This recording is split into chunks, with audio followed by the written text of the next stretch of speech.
ابھی چینل کو سبسکرائب کریں اور بریکنگ نیوز الرٹ حاصل کریں۔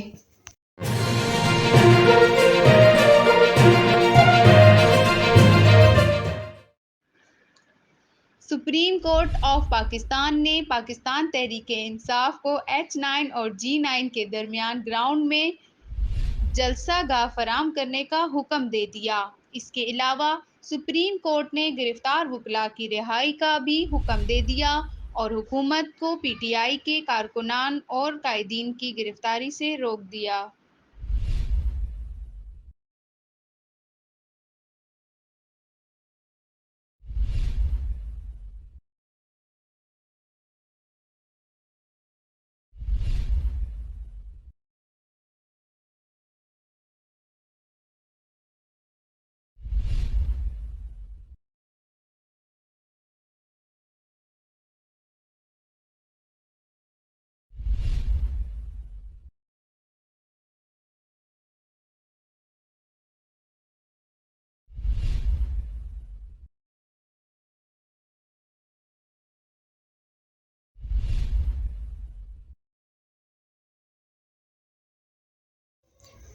ابھی چینل کو سبسکرائب کریں اور بریکنگ نیوز الرٹ حاصل کریں۔